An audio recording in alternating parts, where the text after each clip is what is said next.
Good afternoon. Good afternoon and welcome to Omnibros Live. I'm Omnidog here on a Sunday where we are all gathered around to worship at the altar of comic books. And her. Joined, as always, is Gabe Loves 90s Comics with me and Comics Guide 101. What is up, everybody? How's it going, guys? All right, good to see everybody in the chat. Some people from last night's campfire. That was fun having the invasion on my show. I loved it. That's how we do it, man. We were like, it's just can't make it because it's his birthday. So let's go and party crash his birthday party. That he's having with everybody else besides us. Yeah, it was fun. Actually, today is my birthday. We've been celebrating it all weekend because we haven't actually had my daughter over to the house since October because of COVID. So she was finally able to come over. We've all had at least one shot. So those two get their shots before I finish my shot. So we wanted to have her over here for a couple days to celebrate. We didn't celebrate at all last year. We didn't celebrate anything last year. Well, you know, that's how things roll. And it looks like we're kind of at the end of the tunnel a little bit. I think there's some light. I agree. It's very exciting. And it's too bad because a lot of people don't want to go back to work. They like working from home now. I have no plans to leave the house. I'm just glad that my daughter can come visit. Yeah, that's good to hear. Hopefully we'll get some family over soon. My entire house is vaccinated besides myself. My wife and my wife's parents, like they all got their 2 shots. So they're all covered. I'm the only one. And I'm the one I'm least worried about. So good. So now we can hopefully have some family over and have some parties again and stuff like that. So speaking of parties, no party. Speaking of parties, what do you got planned for your birthday? Well, we opened presents yesterday and had my German chocolate cake, which is what I traditionally have gotten every year since I was probably 12. And my wife made it this year, and it was probably the best I've had since my mother made it. Thank you. Thank you to everybody in the chat that's wishing me happy birthday. I really appreciate that. And so I got presents from my daughter and wife. I should go I'll go get one of them to show everybody. And then my daughter's coming back over today on my actual birthday to play video games with me downstairs. That's awesome. You guys gonna play? We're gonna play a little bit of Animal Crossing. I got an Animal Crossing T-shirt for my birthday. It goes great with your hat too, Jim. I know. You are completely like you're like a sports fan that has like a jersey and a hat and wears it like they're on the team. I'm rooting for Animal Crossing. You're rooting for Tom. Who's the name of the asshole that screws you guys on bells? Yeah, Tom. Tom Nook, yeah. But I have to go get the one awesome present. German chocolate cake is what I got. I love German chocolate cake, man. Oof. It's so good. And you said it's homemade too? Today, though, because it's so much sugar that it knocks me right out. Yeah, that's instant migraine right there. So yeah, that's really it's been low key and just having fun. And then my daughter's birthday's Wednesday, and we have a whole thing planned for her. Oh, so you guys' birthdays are close. That's pretty cool. Yeah, she was born on Easter, so she's always been a bunny. Oh. So with all this that's been going on, me and Lou talked about it a little bit yesterday on the campfire. The campfire really got off track, which is fun. It was like a fun off-track hangout. Did you get to see Invincible yet? Because I want to talk more Invincible if we can. I'm worried because I haven't read it yet. If I see it, then I'm not going to want to read it. And I want to read it first. Well, Jess, I'm gonna have to kick you off the show so you can go and get started on that. Well, I can go get my presents while you guys talk about it. Okay. How long do you want to? Why don't you talk about it and then just message me when you want me to come back? Give us like an hour. No, we should 5 minutes because I've only seen the first episode. I think you've only seen the first episode. I saw the first and maybe second of half of the second one. So we don't have to talk too much about it, but we could talk about some Invincible stuff. Okay, I'll go get my birthday presents while you guys talk about it. Okay, I'll just. Okay. All right, so forget him not watching Invincible yet. What a jerk. What a jerk. No, just kidding. Anyways, do we want to get into spoilers? Or do we want to kind of just do a grand kind of overview talk of it? We could do a grand overview talk because Invincible, we mentioned this last night, but it hasn't blown up, I think, as much as we expected it to. Mm-hmm.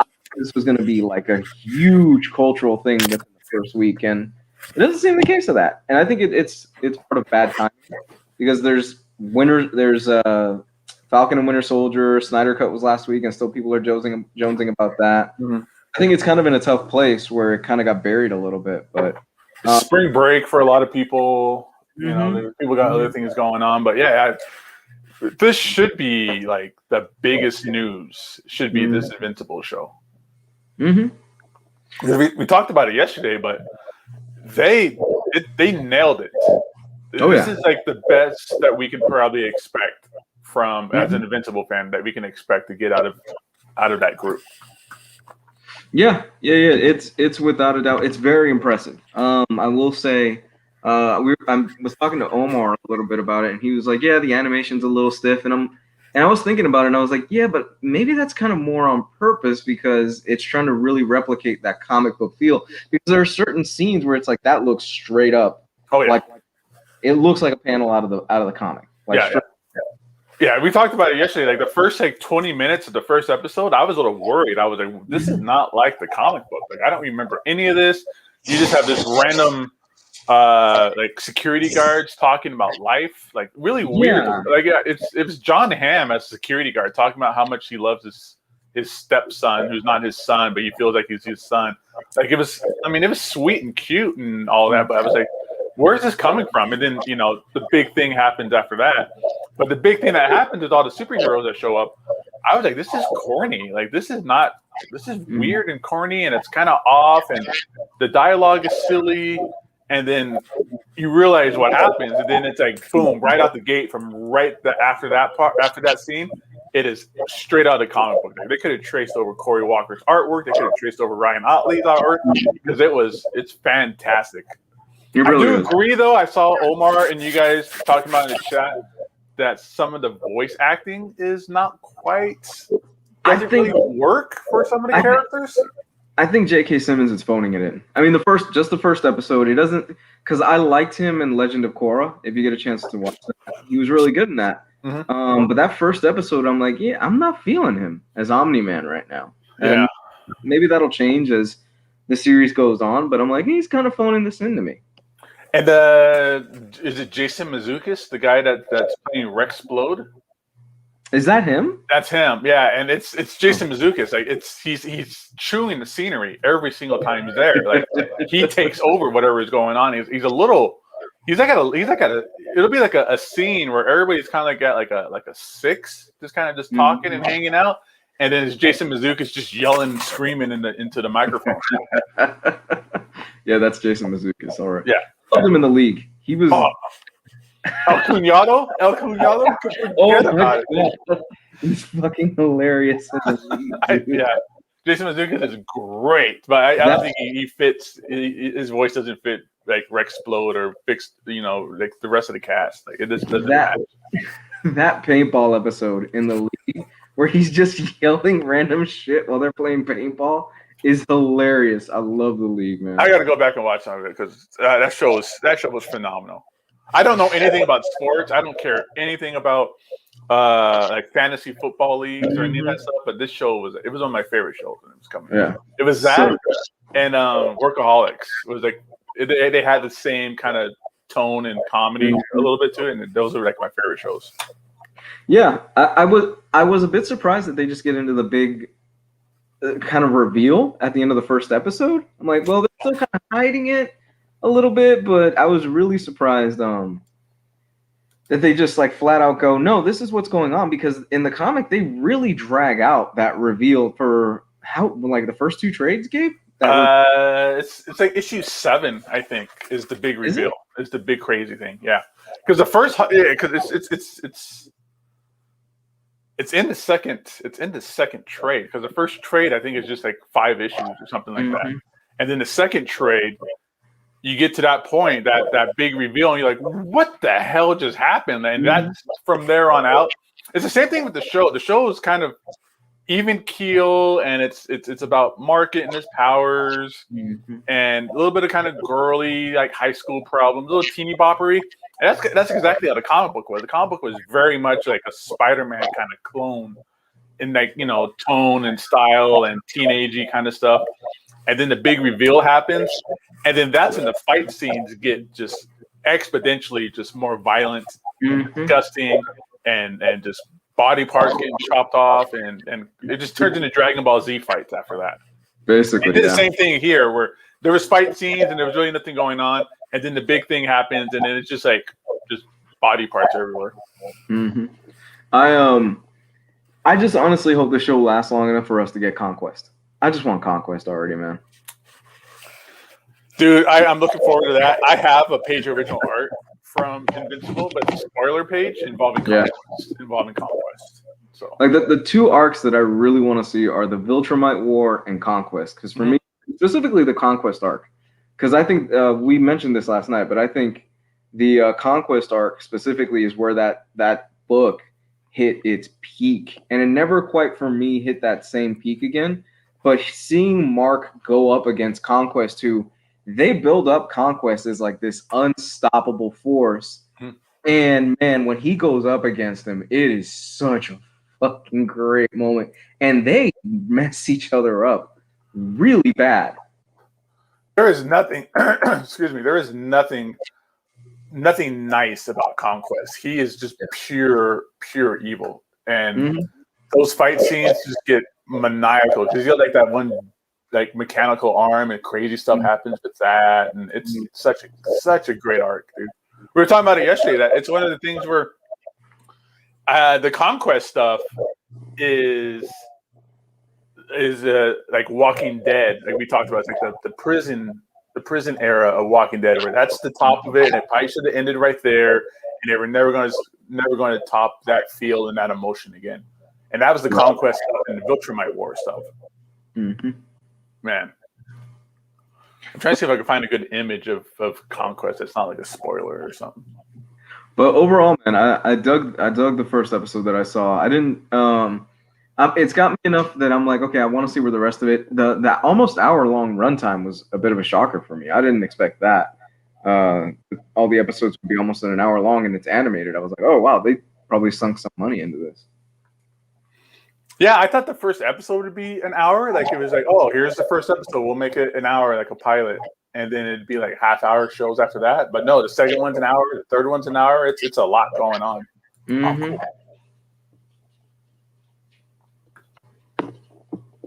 So I'm looking up Conquest images. I'm gonna show one real quick, but I found my page. Like it's on here, so I can't show that though.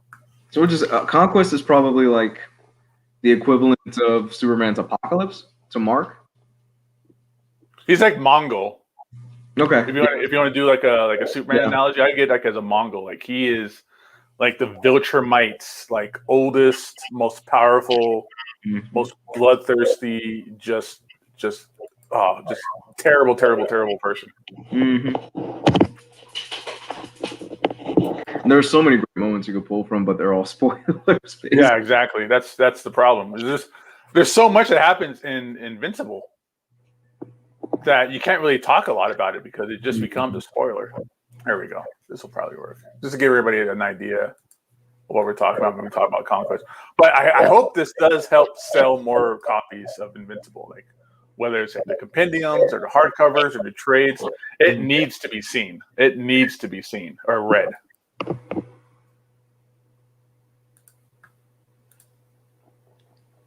So that's Conquest with his big metal arm, just big scar down his face.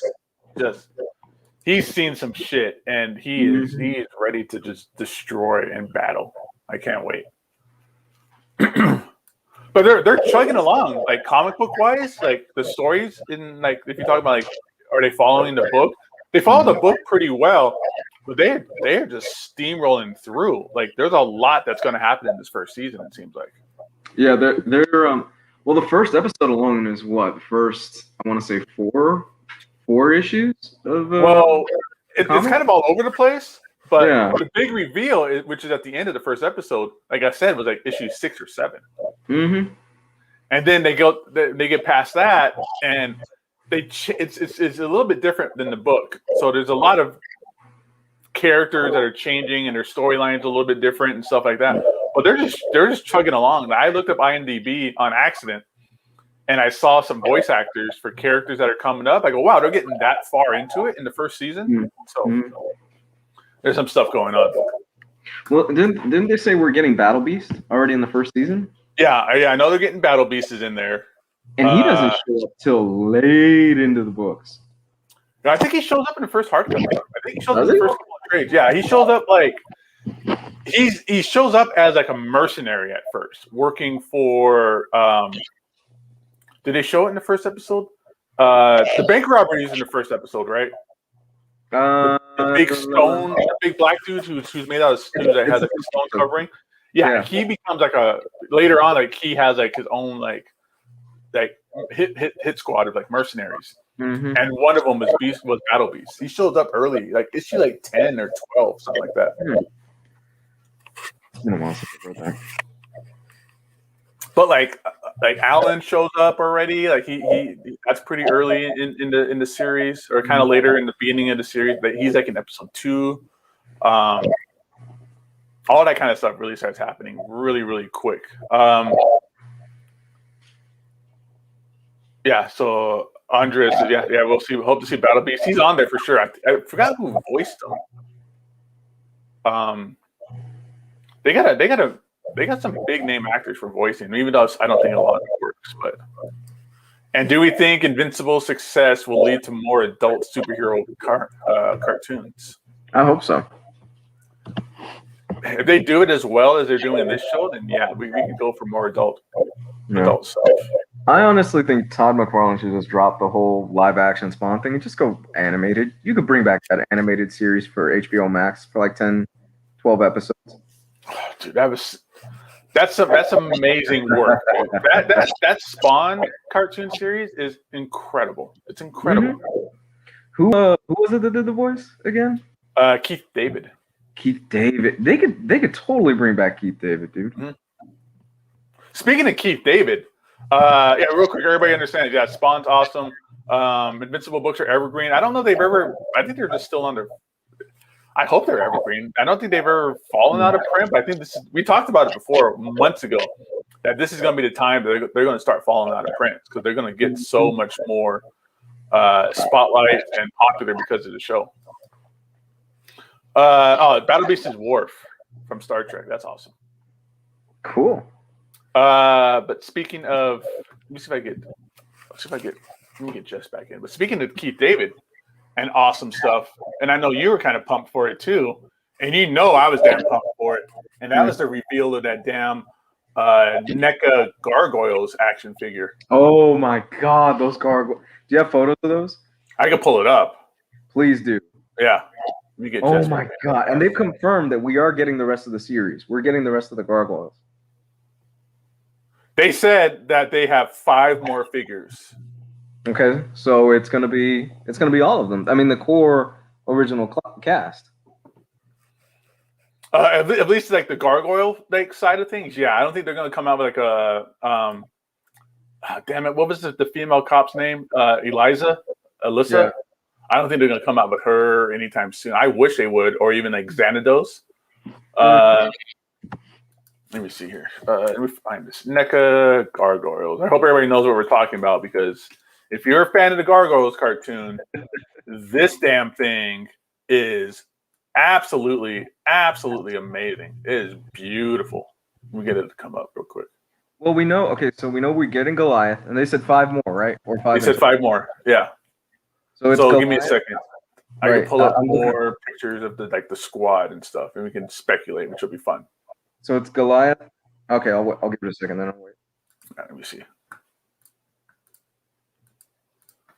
Let's get everybody excited about how this thing looks already. It looks really nice.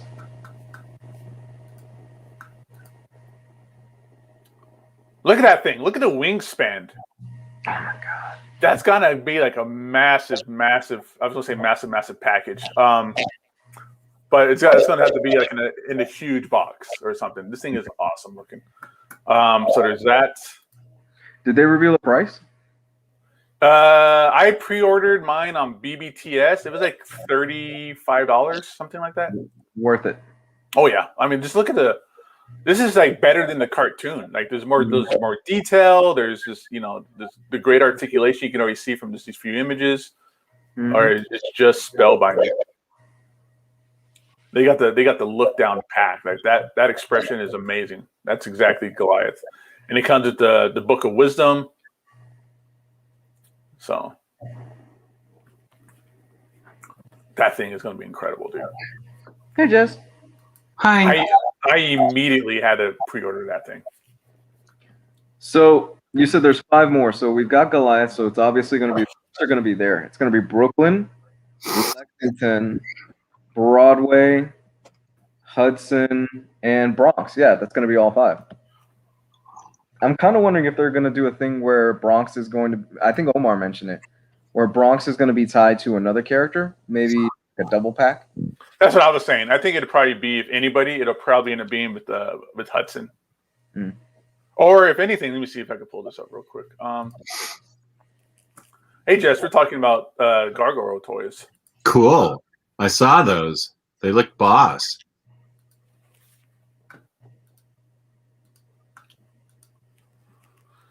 So we got Goliath, the big guy in the middle, the leader of the squad. So yeah, I think you're right. So they said there's gonna be 5 more figures, so that's 6 altogether. So yeah, we could get a Bronx and Brooklyn, Lexington, Hudson. I hope they do Demona. I would imagine a second wave would be Demona. Let's see. I love Demona. Probably Eliza and Xanatos will probably be a second wave. I hope they do a Xanatos in the mecha suit he was wearing for a while. That's what I'm thinking. If they do Xanatos, it'd probably be the mecha suit. Cold Stone. They could do Cold Stone as well. Or even what was that group of mercenaries that they hired at one point? There was a bunch of cool characters. What type of adventures did these guys go on? Were they heroes or what did they do? Yeah, so the basic story behind Gargoyles is that it originally took place in like the age of the Middle Ages. The Middle Ages, age of mythology, magic and sorcery and stuff like that. And they got cursed to stay in stone forever. And this multi-crazy billionaire Bruce Wayne, Tony Stark kind of character brought them all back into, like, it's today's times now, and he brought over their castle brick by brick, brought all of them back and reawoken them in today's times. And so the adventures they go on is it's a lot of sorcery stuff, mystical stuff, and at the same time they're in New York, so they deal with a lot of it starts off like crime. And there's like a story about gun control in it. It got really topical at points too, as well. So, How many years were they on? I think it's like 3 seasons. It was on for. I think it was on for like 4 years, and then they did a spinoff called Goliath Chronicles that was really good. I enjoyed. Oh, okay.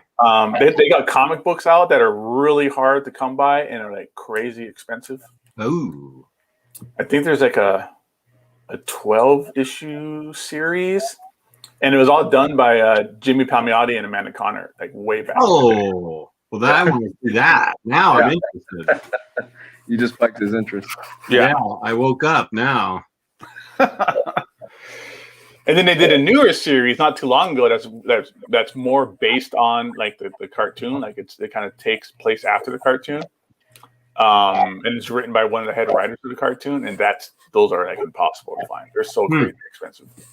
They're single issues or collections or both. I think there's collections out for it, and the collections are like, like super mega whale status, like $300-400 books. Ooh, wow! Or like little small trades. Yeah. Mm-hmm.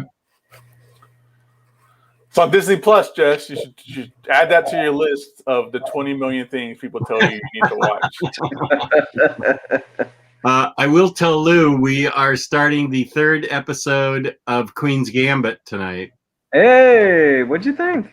Awesome. My wife and I both love it. It's so great. She is such a great actress. Mm-hmm. She's so awkward in the beginning. The first 2, well, the second episode is mostly her, not the young self, but it's mostly whatever her name is, Magic from New Mutants. She thank you for the birthday wishes. She's so awkward acting physically. She does such a great job, and it is a great series. I love it. I absolutely love that series. Yeah, she's great. The whole thing is great. So we're really hooked on it. How far did you get into it? Just the first episode? We're starting. I think it's 6 episodes, and we're starting the 3rd one tonight. Oh, okay. Yeah, you're in for some good stuff. It gets really, really good towards the end. She wants to binge it, and I want to drag it out. So we're sort of compromising and watching it like once a night for a bunch 6 straight nights. Did they nail the time period? Oh yeah, we were like, look at all this stuff with the prescription bottles being glass, and all the magazines were perfect. I saw the Mad magazine next, right below the Time magazine in the pharmacy. Mm-hmm. In the comic rack with hot stuff and Richie Rich. And, oh yeah, that pharmacy was so perfect, and all the cars and stuff were great. Yeah, they really nailed that time period, especially with that must have been so fun to fill that pharmacy with all that old stuff. And how easy it was to get tranquilizers back then. A little kid with a note could just go up and say, yeah, here's the prescription. And she emptied half the bottle on her way home. Times have changed, Jeff. Times have changed. Yeah, and picked up a bunch of smokes for her adopted mom. Just with a note. My mom needs smokes.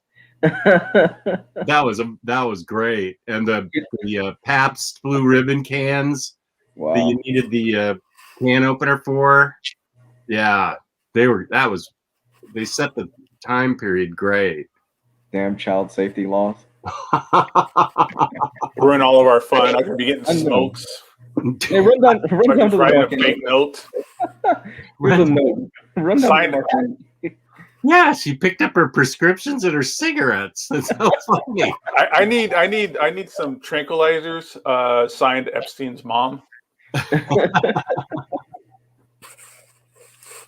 Oh my god, I'm happy you're enjoying it, man. That's such a great series. Yeah, it's really amazing. We got through the first chess tournament, and that was awesome. Mm-hmm. What did you see Falcon and Winter Soldier, Jess? I haven't seen the 2nd episode yet. Okay, so you're with me. You saw the first. I saw the first, yeah. I assume the second one is even better. I like the first one, but I assumed that was, just setting everything up. I was lukewarm on the first episode. I thought it was just okay. Well, nothing really, not that much happens. Mm-hmm. It's a setup episode. I know that Grandpa from Up becoming U.S. agent, becoming Captain America. I know that's gonna that's such a a racial slap in the face to Falcon that I know it's going to be a major plot point. Mm-hmm. That's about the least. That's the least superhero looking chin I have ever seen. Like putting the cap hood on the grandpa from Up. It is just a crack up. He's the least inspirational Captain America possible. I don't see how he could have been a good U.S. agent either. It's weird that the second episode's all about him, and you kind of get a lot more out of it. And my wife felt bad because he was getting made fun of so much because of that image of him. But then like the second episode, she's like, "Oh, well, when he doesn't have his mask on, he's actually kind of a good-looking guy." Oh, really? Okay. Yeah, like. Oh man, no. I got to the first episode, and I think we were spoiled with WandaVision. He does look like the guy from Up. We got through. And I was like, you know what? We were kind of spoiled from WandaVision. This is okay. And I think that might be it. My expectations might have been way too high. Well, I think everybody set themselves up for failure when it came down to WandaVision with all the speculation and all the Easter eggs mean this and everything is Mephisto and oh no, it's gonna be Nightmare or no, the mutants are gonna come back and all that stuff really set people up for failure and I think a lot of people are holding a grudge against stuff that they were never promised. Like you built this up yourself. Yeah. And the show didn't supply what you wanted, and a lot of people are holding grudges on that still.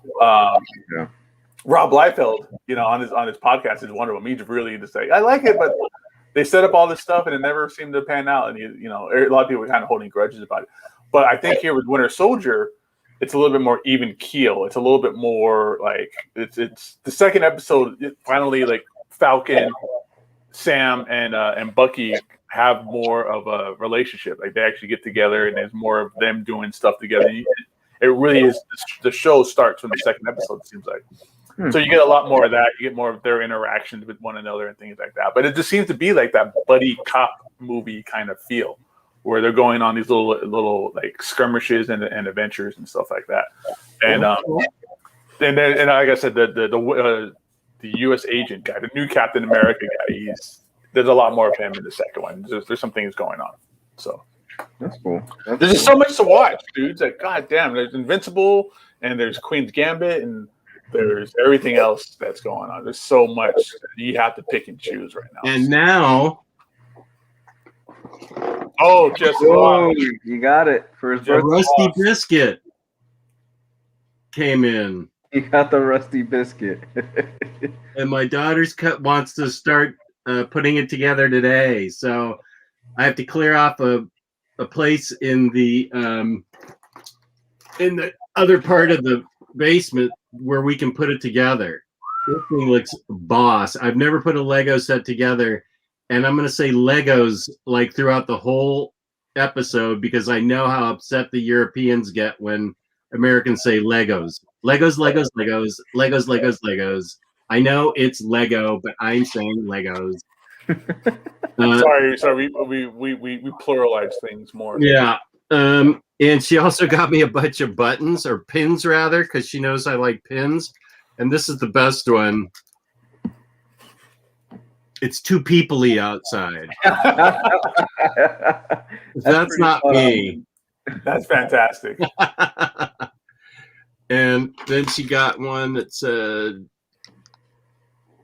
"Please do not talk to me." I like that and one. I also like that. And then here's one of Batman slapping Robin.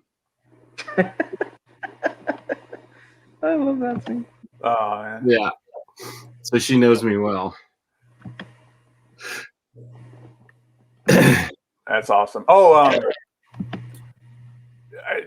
you might want to check your local comic book stores because they have, well, if you've seen Invincible, they're giving away like free Invincible promotional stuff.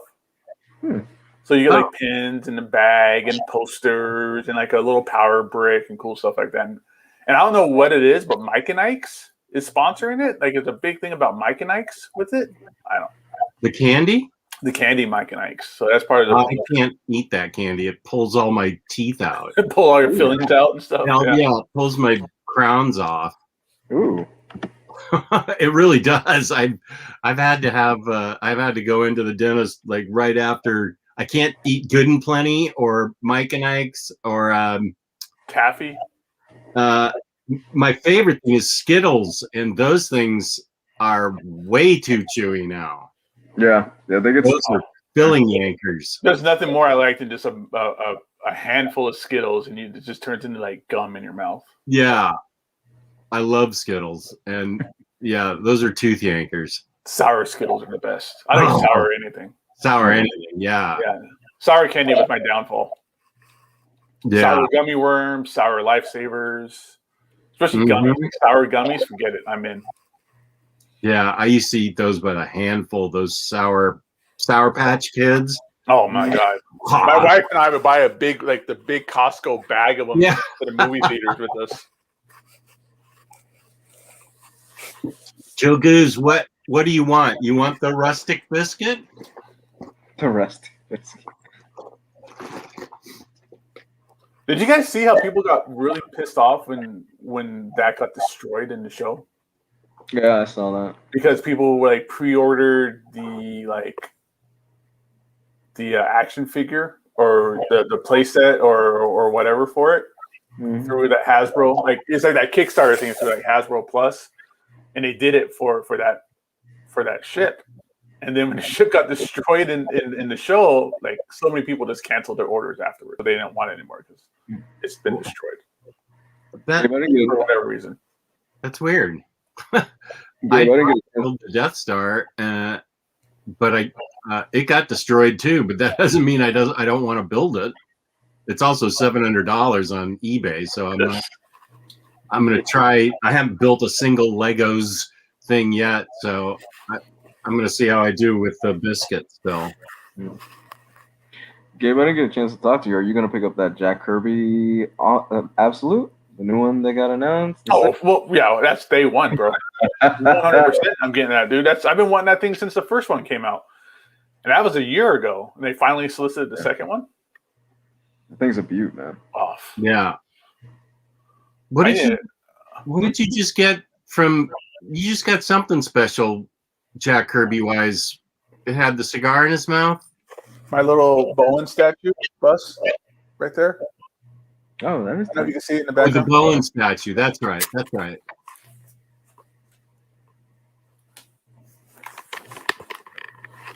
A little bit of spoilers for tomorrow's hauls, but That's great that it's got the cigar in his mouth. I love it. That's great. a little Jack Kirby, Randy Bowen bust. Mm-hmm. Now I need to not get the Stan Lee one. But that thing is like $300, and I don't care that much. But Kirby, You don't Kirby care at all, do you? what's that? You don't care at all, do you? Not to spend $300 for this. Stan Lee? No, I'm good. That. I paid $100 for the King, and that's I'm fine with that. Yeah.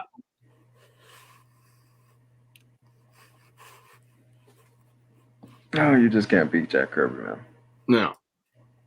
Wait a second. There's a Batman TMNT Omni coming out? It just got announced. Yeah. Oh. I just was shown that by Taylor and or Tyler this morning. Let's see. Where is it? Ooh, I didn't know there was enough issues to put out an omnibus of it. Yeah. Well, they had the two miniseries. They had the adventures, the TMNT adventure one. Oh, okay. Ant-Man and the Turtles. Huh. Cool. Just one more thing to get canceled that I really want. No, this will come out and I'll get it. I only have one book, but I really liked it. If there's that many adventures, then I'm in. Someone's asking, is that DC or IDW that's putting it out? I saw right there next to the Superman books. I'm thinking it's DC. Both their names appear on this. It's right next to a DC book, so I think it's a DC solicit. Okay. Not 100% sure. It's from Sergio.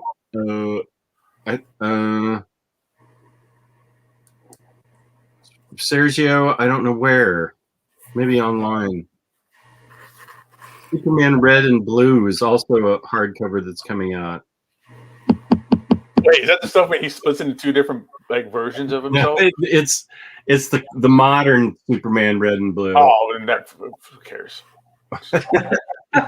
Give me Electric Blue Superman Omnibus.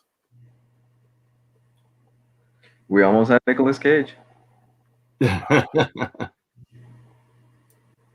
Man. Omniverse Review says there's 24 issues of Batman TMNT. Not a lot for an Omni. Well, we don't need a 1,500 page omnibus. Well, that's true. DC, every omnibus they put out is 1,500 pages now. That's true. Blackest Night sells fantastically, and then now they put everything in a $1,500 or 1,500 page omnibus. Yeah. What was that in the sports world?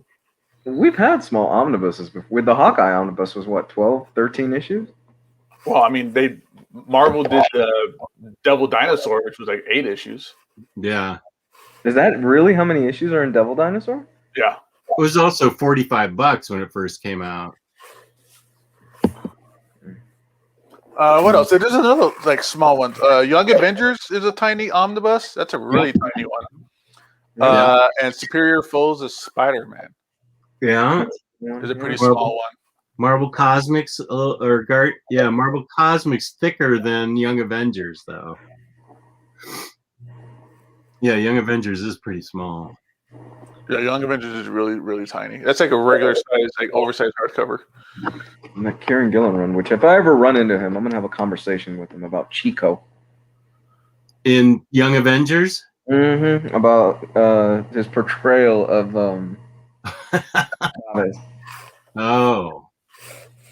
I would like to talk to the guy that did. I talked to him before, but this is before I kind of realized it. The guy that did Gargoyles also did Young Avengers, the Young Avengers cartoon, and that's the show where Jaime Reyes just says "homie" every other word or essay. Every other word was an essay from that guy, and I was a Mexican kids don't talk that way. Like that's not a real thing. Did you guys catch John Ostrander is actually in the Suicide Squad trailer? I saw that Gail Simone tweet or whatever it was. That was fun. Good for him. Hawkeye was 24 issues. Devil Dinosaur was 9. Superior Foes was 17. Wow. Lethal Protector Venom was on top of that. Yeah. Man, thanks for that. Thanks for that info.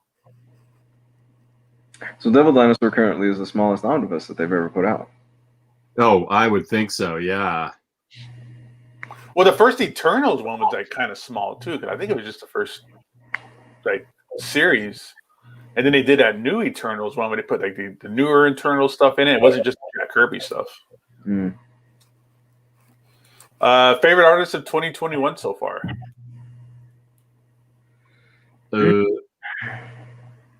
Everybody in Dawn of X. I'll say whoever the artist is in Marauders. I love his stuff. I'll have to go grab that book. Marauders. Okay. I love that art. Stegman on Venom. Is that who it is? Oh, okay. No, Stegman on Venom for me is my favorite artist so far this year. Well, James Stokoe came out with a book, so I'm going to have to say James Stokoe. That's right. Yeah, he did. Yeah, the Orphans and the Five Beasts, I think it's called. Mm-hmm. Yeah. Oh. Uh-oh. You guys ready for some trouble? Lucas Wernick. You can't remember off the top of your head, old man? What's wrong with you? You can't remember off the top of your head, old man? What kind of YouTuber are you? Do I you suck. even YouTube?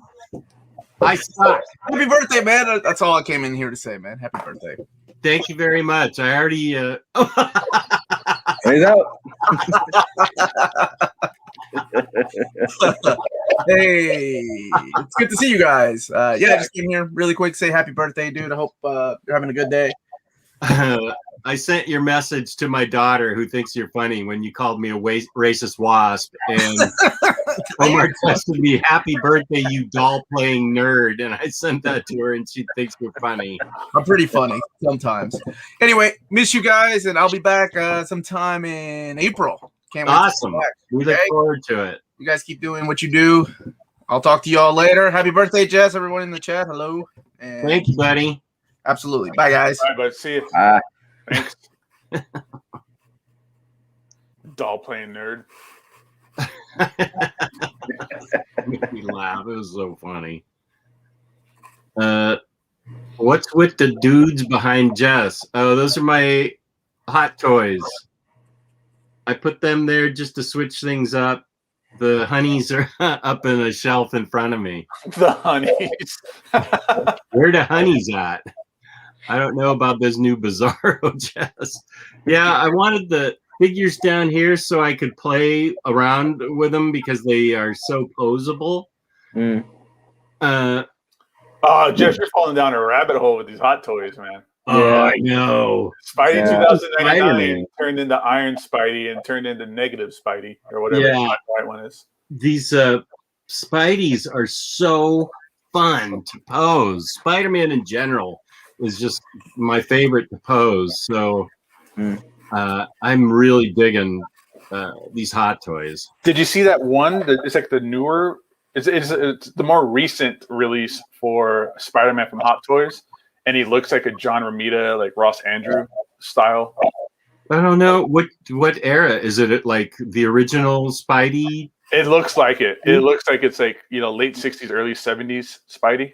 Oh, I Let me thought that was cool. See if I can find it real fast. Okay. But just to make you spend your money some more.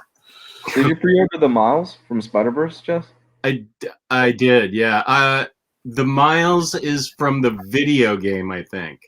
Is it? Yes. You're right. He's got Spider Cat or something in a backpack, and I haven't played that game yet. So I was like, "What's with the cat?" And everybody said it's from the game. Yeah, it's from the game. Oh, Lucas Wernick only did one issue. Let me go find some Marauders artists that I really like. Then I'll grab a bunch of Dawn of X books. I did a whole video on Dawn of X, and now I'm getting schooled on it. All right, real quick, Jess. Let me bring it up real fast.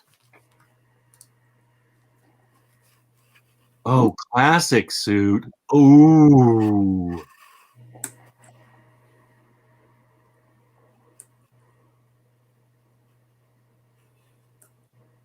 Does the scorpion tail come with it?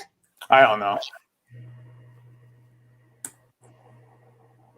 Wow, that looks good. That really does.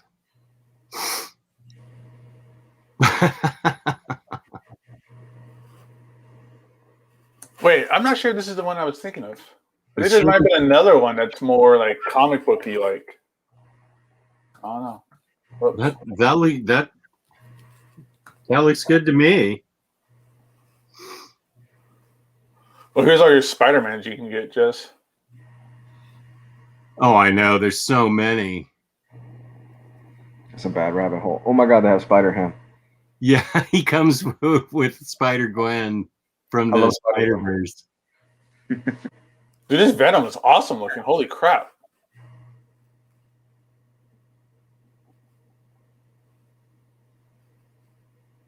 Is that Groot with Venom? Is that what that is? There's a Venomized Groot. Yeah, they got a Venomized Iron Man here. That's kind of cool looking. If you're going to get Mysterio, you're going to have to get like 20 of these Mysterio drones. Okay, well, this is Stefano Caselli on Marauders, and I like his art. So whoever all the artists are on Marauders, it's all been great. Because Marauders, I just love that book. Is that your favorite of the Dawn of X line? I think so, yeah. That was the most compelling one to me. Mm-hmm. I read, once it got to a certain point, I read ahead. And that and New Mutants and I think that New Mutants are my favorite. Marauders is the one with Kitty, this right? is a good point too, where Rogue is Apocalypse Rogue. That is a boss point. Ooh. That is in Excalibur. That's in. Wait, what is that? Yeah, is that Excalibur? Pretty sure it is. Yeah. Yeah, I think it is because yeah, it is Excalibur.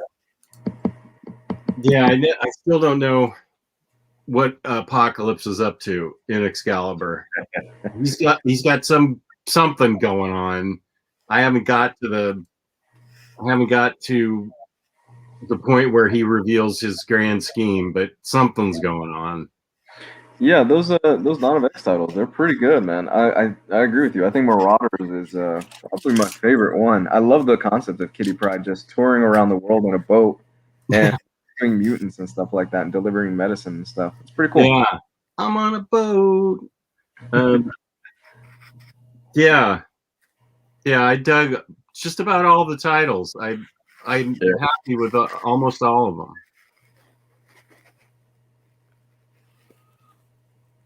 Wasn't there a omnibus or hardcover announced for Dawn of X, or am I? Marauders, I think Marauders, X-Men, and Excalibur are all getting oversized hardcovers. Those are the first three that are getting oversized hardcovers. Everything else has at least a trade. But the Dawn of X trades that you have, everything's kind of in reading order, right? Correct. So the hardcovers might not be? Why is my... Well, that's one of the things that I appreciate about Dawn of X is that there is a reading order to it. They list it in every single issue. Yeah. Yeah, they knew that it was going to get complicated at one point. Yeah. It's really cool, man, what Dawn of X is doing. They are really kind of blowing up the concept of the mutants having their own nation and how that would work and their trade and their interacting with other societies. It's huge. I'm really interested in the whole thing. Was just looking for it. Did we lose him? No, what? My computer's not charging and I have it plugged in, so something's going on here. That's not good. No, I know. I'm about to lose you guys. Did you guys talk about Instocktrades at all? No, we didn't. No.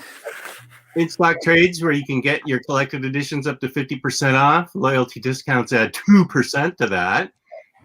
Tomorrow on the show, we'll be giving away a $50 credit from you, Instocktrades, to a lucky viewer like you. $50 or more in an order in the United States gets you free shipping and fabulous customer service, fabulous packaging. That's Instocktrades.com. Something is wrong with my computer because it's plugged in and I've got the right plug. Could it be the outlet? What's that? Could it be the outlet? Well, everything's plugged into the. Yeah, I guess. Is it that outlet you have to hit the switch to turn on? No.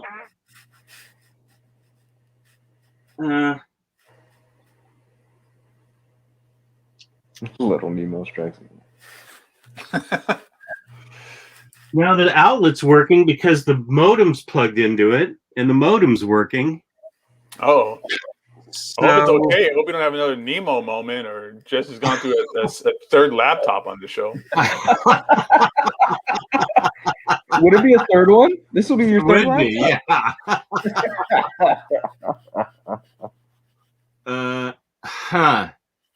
Well, I'm going to have to sign off, and I apologize, but I'm going to have to go figure this out. No worries. We're at the end anyway. It's been an hour. Mm-hmm. Okay. Well, I enjoyed everything. Peace and love, guys. All right. See you, Jess. Thanks to everybody who wished me a happy birthday. I appreciate it a lot. All right, man. Well, good luck on the computer. Okay, thanks. Whoa. Well, at least this time he didn't like spill soda on it or no. drop it off his desk or whatever happened to the other ones. That dude, man, that guy with tech, man, it's always breaking around him. Nah, Poor guy. that sucks, dude. Oh, well, it's probably nothing. Watch, he'll come back. He'll come. It's either something really bad, like it just stopped working, or he's like, "Oh, I just didn't have it plugged in the right way," or something like that. That's always how it rolls with Jets. It's either like the worst thing ever, or oh wait, it was my fault. Like, Yeah. All right, so we want to do some Q&A from the chat real quick. We're getting towards the end of the show, so for all people still around, give us that thumbs up. If this is your first time checking us out, it's time for you to hit that subscribe button because we got shows 3-4 times a week, all kinds of great stuff going on. We'll be back again tomorrow, 5 p.m. Eastern, 5 p.m. Pacific, 8 Eastern, with the it's going to be the gift card giveaway tomorrow. So everybody, tomorrow's your chance to win a $50 credit from Instocktrades.com. It's open to everybody in the world. So anybody who shows up and watches tomorrow is eligible to win that. The way we do it is you just send us an email and just cycles through the email numbers and does a random number and then picks whoever that person is. And you win a $50 credit to Instocktrades. So that's super awesome. Nice. So join us tomorrow for that. Oh, man. Wait, hold on. I saw this post and I wanted to show it. Is that true? King in Black and the Venom tie-in issues aren't together in one hardcover. That's ridiculous because those issues of Venom literally lead into the next issue of King in Black. You have to have both to get the full context of that story. Did they already announce the hardcovers then? I don't know. Yeah. But if it's not the case, you're not getting... Because literally one issue leads into the next. They tie so much. They did the same thing with the Absolute Carnage. And I think Omar had to step in and be like, whoa. I think we might need to add 1 or 2 issues to it. So hopefully he's on top of that, if that's the case.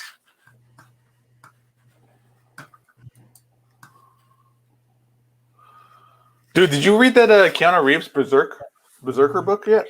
No, but I know it's already gotten auctioned off for a movie, and Matt Kent is also working on it. Matt Kent is 50-50 for me as far as a writer goes, but I'm down for whatever. It sounds pretty cool. I mean, the whole concept of basically a guy that's lived for 1,000 years of this brutal warrior and is in modern day society, and he basically can't be killed. I'm down for that. That sounds pretty cool. I would imagine Keanu Reeves is probably going to be the actor in the movie. Yeah, and I'm almost positive. I mean, I have no inside knowledge, but it's obvious. I think there was a movie idea already in the works before the comic book came out. Oh, yeah. Like, that was way too fast. The book's been out for like 2 weeks, and they're like, "Oh, we're going to make it a movie."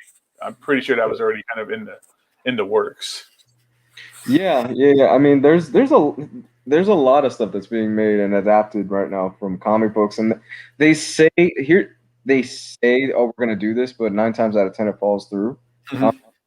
They just announced Tokyo Ghost. They're going to do Tokyo Ghost with the John Wick director. So I'm like, I am fucking in on some Tokyo Ghost from the John Wick director. And apparently, Sean Murphy said that was happening a few years ago that it got optioned. They just kept it secret. Like, I guess they didn't want to like jinx it or any of that kind of stuff. So it's been a couple of years in the works, and they didn't want to announce anything until I guess there was something a bit more concrete, like getting an actual director. So we'll see what happens there. Yeah, Tokyo Ghost is gonna. I mean, if they're gonna do it right, they're gonna have to do it big budget because that is. Well, it's all super tech and stuff like that. Yeah. You know, so the world's super dependent and addicted to the world of tech. NFL dude, I got a couple ideas for videos, 90s comics videos. Omar gave me a good one that I'll probably end up doing. I'm going to do a review on the Extreme Sacrifice storyline, which was the storyline through all the Extreme titles back then in the 90s. A lot of it had awesome Stephen Platt art and Marat Michaels art, and really great stuff from that. So I'll do an overview of that trade. And then I'll be doing some more things like first appearances. I'll probably do some spec. I actually want to start doing some FOC videos, like live shows, talking about FOC to give people a heads up about what to order, not just for single issues, but mainly also for like trade paperbacks, omnis, and stuff like that. I'll talk about pre-ordering and FOCs every week. So those are some ideas I got kicking around. I just got to find the time, man. Time is just eating me up, like really eating me up, dude. I know the feeling, brother. Trust me. I know the feeling. Like I love my family. I know by my family, I mean like my fiance and her kid. Mm-hmm.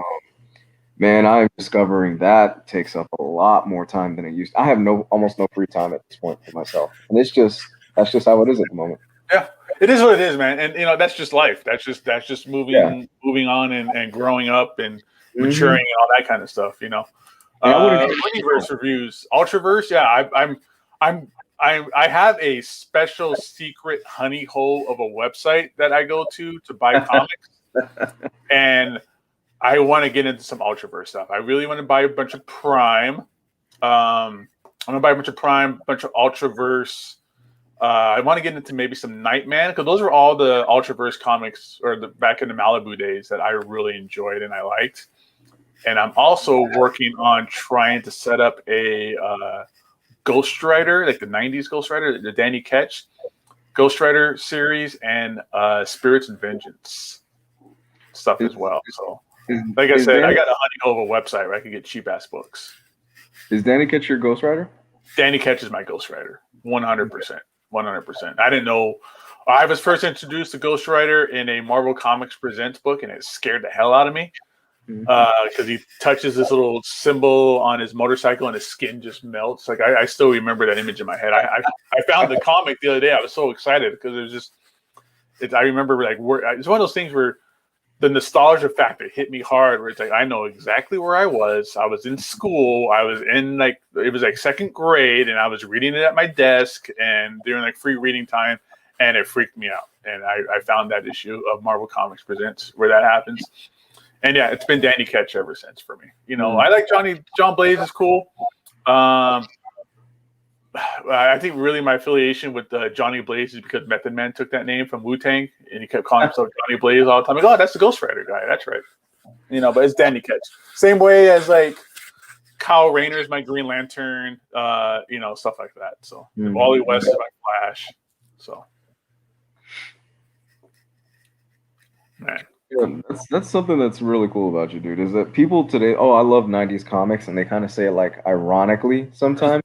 You genuinely have a passion and love for this time period. This was your time period. Yeah, it was. I mean, it's one of those things where when you're growing up, when you're like 14 years old, everything at that time frame is the best. It's the best music. It's the best TV shows. It's the best movies. It's the best comics. It's the best everything. So I fell into that. That's the 90s stuff. And not only just the nostalgia factor, but legitimately, it's good stuff. There's a lot of great stuff that happened in the 90s. Not just like the comics and the stories and the things like that, but just there were some major, major turns and events that shaped the industry happened in the 90s. I mean, not just the creation of Image Comics, which is probably one of the bigger just events to happen in comics altogether in the world of self-publishing and creator rights and entrepreneurship. But then you also got things like the bankruptcy that happened and the consolidation and like the whole distribution wars, which sounds like we might be getting into that again now that Marvel and DC are kind of turning their back on Diamond and going with Lunar and then going with Penguin Random House. It feels like it might turn into another really odd distribution war. A lot of the stuff in the 90s, a lot of those habits, a lot of those the things we didn't learn, like the bad things that happened in the 90s, we didn't really learn from, and we're doing it now. We're doing it to an exponential means. Rising of prices in comics. DC, some of that stuff is hitting $6, they're saying. People talk about the 90s with all the gimmick covers, and there really wasn't that many gimmick covers. There's a lot of gimmick covers, but not like today in the terms of variants. variants are the only thing right now I think that's keeping comic books afloat. Is those variants, those 1 in 100s and stuff like that. And we're getting that again. We're getting it again with baseball card collectors. The card collectors are turning into comic books again, and there's a lot of money. If you're a person that collects key high-end books like I do, you're starting to see a huge shift in prices, and that's all new money coming into it. And that's what happened in the 90s as well. So there's a lot of history involved, and we're seeing it again today. So it's stuff like that is really interesting and just really drives my love of that stuff. Do you feel like we're on a bubble as far as collectors? I think it's starting up. With this new money falling into it from card collectors and stuff like that.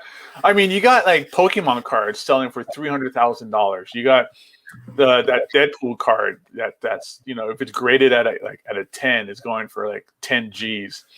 All that stuff is happening, and people are noticing it, and now they're turning into the comic books, and they're going to the 9/8s, and they're finding any 9/8 they can, and 9/8 key issues that used to be like $300-400 are like $1,200 now. So it's really good. Like the first appearance of Gambit, bro. Gambit, who fucking cares? Is like a $1,200 book now. That 9/8 used to be like a $400 book. So there's some things going on out there. A lot of them are probably playing the speculator market as well. That Gambit, he's probably going to get his own movie eventually, or sometime. Anything X-Men is rough right now, dude. Like goddamn giant size X-Men, the $10,000 book, and I had a chance to buy it for like $2,000 a couple of years ago. What? Yeah. Is that a 9/8 or is that just no? Like a 9.92 is like $10-12 grand right now, if not more. Jesus Christ. Yeah, it's getting crazy. It's getting really crazy. So there's be careful out there, everybody, when it comes down to this kind of stuff. If you're trying to get into like speculating on books and buying CGCs, it's really getting up there. That's insane, man. I mean, that's why I just never play the key issue thing. I'm just like, read those key issues. I just go on my tablet and okay, there it is. As I'm still buying big giant key issues. I just got this. See, but the difference is you know what you're doing. You're aware of how the market works because you've been in this game long enough. You flipped your Invincible 8? My 9.8, I flipped that for $2,000 before the show came out. That was one of the things. That's how I got the down payment for this house. Yeah.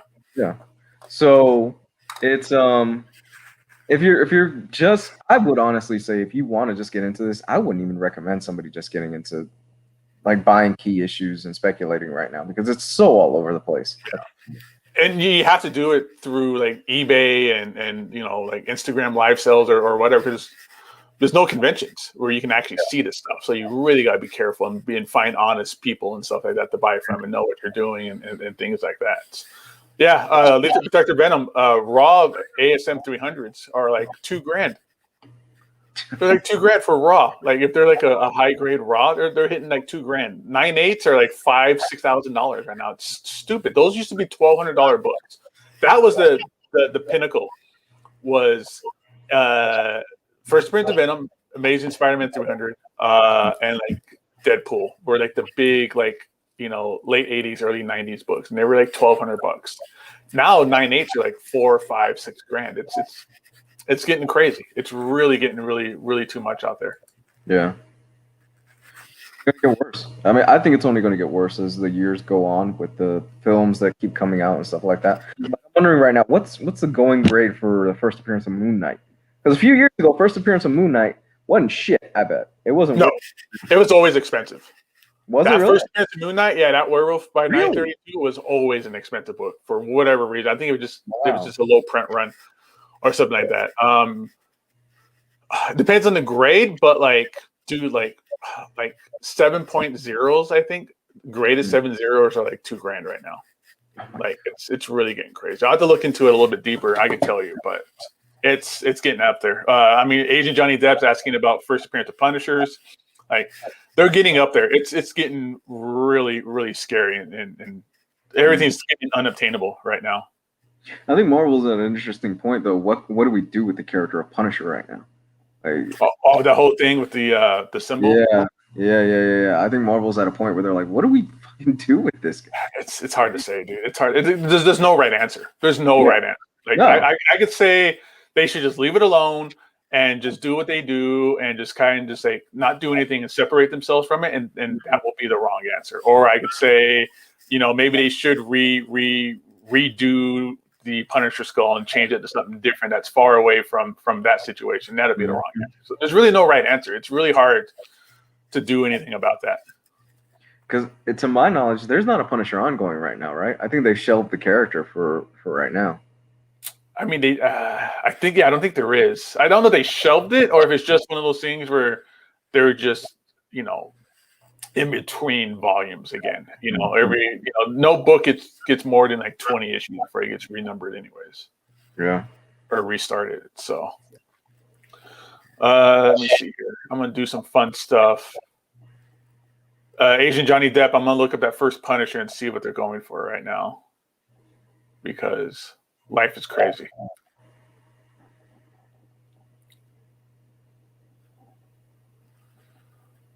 You see, he has a 9.4, dude. That's a good grade.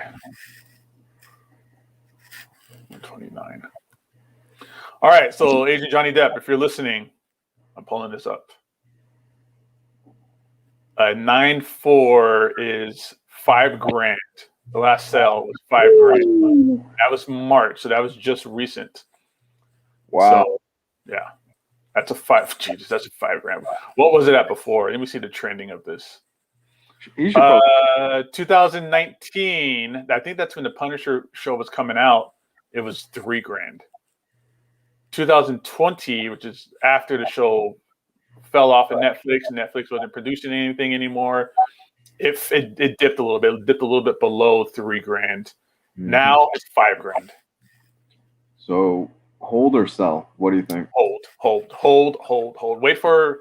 That's why it's going for so much, because everybody knows that they're bringing back Punisher. Punisher's going to come back in the MCU sooner or later, and that's just going to just skyrocket that book again. So. His reaction. Yeah, dude, he's like, holy fucking shit. Yeah. A $5,000 book, bro. So good on you, man. Good on you. Asian Johnny Depp, what'd you pay for that originally, man? I can picture him just running to his computer right now, just like he's like eBay. Yeah, taking pictures of it right now and everything. Rich motherfuckers. Now, I'm not going to talk about these books I have behind me and how much they've been blowing up. My Fantastic Four stuff. Forget about it.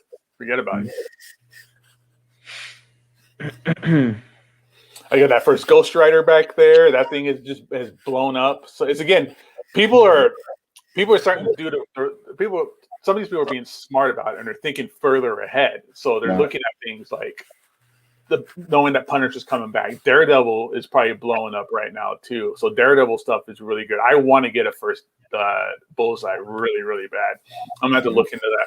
I've been selling a lot of my Omnis back here to finance buying these bigger books, because I think that's the way I need to kind of go. Is I need to kind of shrink my collection down to something manageable and like more like these are the heights of comic books for me, which I think is really what I was originally buying Omnis for. Is I wanted my favorite stuff in the best possible format, in the best possible like omnibus. And then I kind of over the years, I just got caught up and bought so much of stuff that I really don't care about. So I can consolidate it down to the best of the best for me. And that money I make, because some of these things, I've said it before, they're going for like $300, $200. So it's like, I could turn that into a nice key book, like the Eternals I showed. I got that from selling a couple of Omnis. Yeah. I think I'm going to kind of take it that route a little bit too. Yeah, but this is, again, I think we should probably warn the fans that you've done this a long time. So you're very aware of it. So somebody who is just going to run out and spend thousands and thousands of dollars on what they think might be a key issue, you have to understand you might take a loss on this if you don't know what you're doing. Yeah, I mean, we can talk about my credentials and how I've traveled the country buying collections for Torpedo and conventions, and I've bought and sold. I brokered $1 million collection sales and stuff like that. So I do know what I'm doing, what I'm talking about, and I'm spending money. I'm buying that stuff with this stuff. I'm buying comics with comics. I'm not dipping into my savings. I'm not dipping into any kind of family money or any of my paychecks or even my stimulus. All that stimulus money has been used for, a lot of it, honestly, we kind of squirreled away. We've been really smart about it since we moved into this house. But we've been using the stimulus money for home stuff, that goddamn trampoline I told you about yesterday. And we're repainting the walls of the house, and we're doing stuff. We're being smart with it. I'm not using the stimulus money to buy comics. I'm selling this stuff, and I'm selling this stuff to buy big books. And I want to try and start getting into buying collections and selling books on Instagram again, or selling books on my YouTube channel, and have a whole community and sell books again like that, like I used to when I was working at Torpedo when I started their live sales. So I'm trying to do that kind of stuff. But it's yes, but like what you were saying is I've been in the game for like 25 years doing this kind of stuff. So yeah, because as collectors, I think the tendency is for a lot of people, if they have a lot of money or if they're really trying to break into it, it's I'm gonna just pick. I'm gonna take as much stuff as I possibly can in the hope that maybe one day I'll hit gold with like a Walking Dead #1 at a peak or something like that. And you're going to risk losing. You're probably going to lose a lot of money doing it. Yeah. I mean, if you're buying new books with the intention of trying to sell and flip it, you're going to have a hard time doing it. You're going to, especially if you're not experienced with it, you're going to have to start taking some losses before you start seeing some wins, because that's just the way it goes. And not very often are you able to turn a new book that just came out that's like $4 into a $100 book right away. It's very rare. 9 times out of 10, it's so the best way to really go about it is just buy books that you want to read and have a collection of books that you read and series that you're following and characters that you're following and stuff like that. And 3-4 years down the road, if they turn into something, then good. You didn't really spend money and lose money trying to spec on that kind of stuff. Because I see that on a regular basis. People who are just trying to spec on new books, and they buy like 20 copies of Berserk, hoping that something's going to happen out of it. And you're like, it's probably not going to be that big of a deal when that movie hits, because people are already buying these books and scrolling it away. They made so many copies of it. So, yeah, exactly. Not everything is something that's killing the children #1, which is like a crazy like $300 book now. Is it really? Yeah, it's nuts. It's nuts, right? Yeah. Yeah, and there's also the people that they're in the speculation game. Any new character, I'm going to buy X amount of issues because that character can potentially blow up. You don't know. You don't know what character is going to blow up in popularity or what not. Nobody could have predicted Spider-Gwen would have blown up as much as she did as a character when she first appeared. Same thing with Miss Marvel. Nobody could have predicted Miss Marvel would have blown up the way she did. But we also got characters like Punchline, who nobody gives a fuck about Punchline.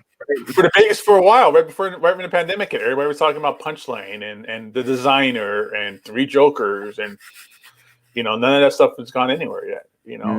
Who knows? I mean, it's new, but if you were somebody that was going out buying, all those copies that were going for like $50, and you're sitting on 6-7 of them, you just wasted all your time and money doing that.